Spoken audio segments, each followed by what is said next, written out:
Ekskluzivitet pas ekskluziviteti. Vazhdojmë tutje me një material për një prej këngëtarëve më simpatike të dikushme në skenën tonë muzikore, e cila për një kohë është zhdukur.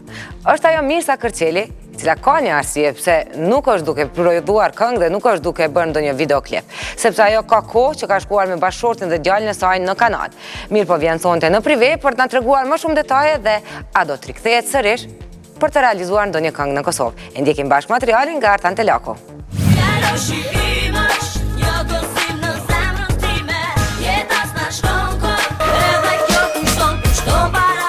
Vite më parë, ishte një ndër këngëtarët më të lezetshme. Me klipe interesante e këngë ritmike, Mirsa Kërçeli u bë mjaft e dashur nga publiku. Si vetëm e po ashtu në bashkëpunim, projektet muzikore të këngëtarës u dëgjuan mjaft shumë. Mirë po u bën kohë që Mirsa nuk është dhe aq prezente në skenë, por kjo nuk do të thotë që e ka lënë karrierën, madje ka mall për të e do të rikthehet. Përshëndetje prive. Po sigurisht që më ka marrë malli shumë si çdo njeri që stagnon apo tërhiqet një kohë prej profesionit e vet.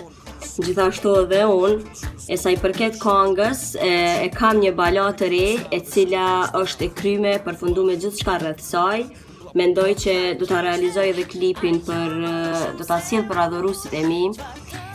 Sa i përket datë apo ndonjë ditë caktuar nuk e kam menduar për projekte tjera të reja, po mendoj që në këtë verë do të sjell diçka.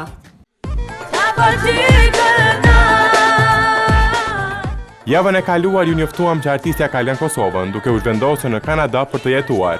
Arsyeja e kësaj është martesa, pasi që bashkëshorti i këngëtarës ka jetuar më parë atje. Që 1 vit e gjys jetoj në Kanadë me familjen time. Burri im Graniti ka jetuar edhe më herët këtu, gjithashtu edhe ka punën këtu, po shkollohet njëjtën kohë. Kemi mendu për një kohë të pacaktuar, muj me thonë, për me jetu në Otavë, edhe pse për mu ndoshta është pak vështirë për karrierën time, ma merr mendja që do t'ja dalë diqysh dhe do t'i koordinoj mirë këtë dyja. Ndryshimi i vendbanimit e statusit i ka ndryshuar tërësisht jetën Mirsa Kërçelit. Largimi prej Kosovës ka ndikuar tek artistja, ku përpos distancës nga muzika është larg edhe familjes së saj.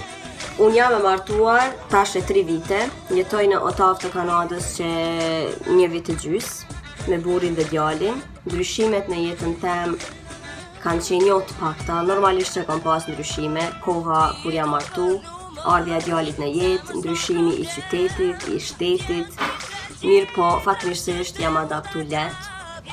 Sot ndihem shumë e lumtur me njerëzit më të dashur që i kam afër. Normalisht që më mungojnë shumë familja, shoqëria, adhuruesit e mi, qyteti, vendlindja ime, muzika dhe gjithçka që ka të bëjë me muzikën, po prap mirë kemi filluar me marrë veten edhe këtu, me të afërmi që i kemi e me angazhime tjera. Pavarësisht që ndodhet në një tjetër kontinent, një ditë e Mirsës në Kanada duket të jetë njëjtë si çdo nëne ku prioritet është fëmia. Ditë e thjesht, e rëndomt, obligime të shtëpisë si çdo femër, si çdo nanë që është e përkushtuar ndaj fëmijës të saj, merrem me djalin shumicën e kohës, diku në mbrëmje dalëm së bashku me familjarët, me shoqëri, në kafe, shopping apo diçka kështu të ngjashme. Familja e ngushtë e këngëtarës përbëhet nga 3 persona, ajo, bashkëshorti Graniti dhe djali Tiari i cili është 3 vjeç.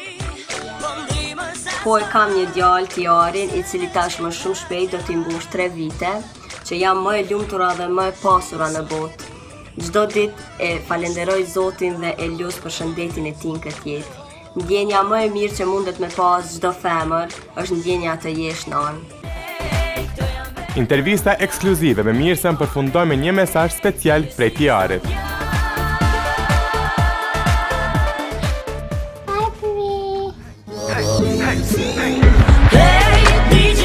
Të gjithë ata që i ka marrë malli për Mirsa Kërçelin duhet të presin edhe disa muaj deri te publikimi i projektit të ri që do të jetë një balad.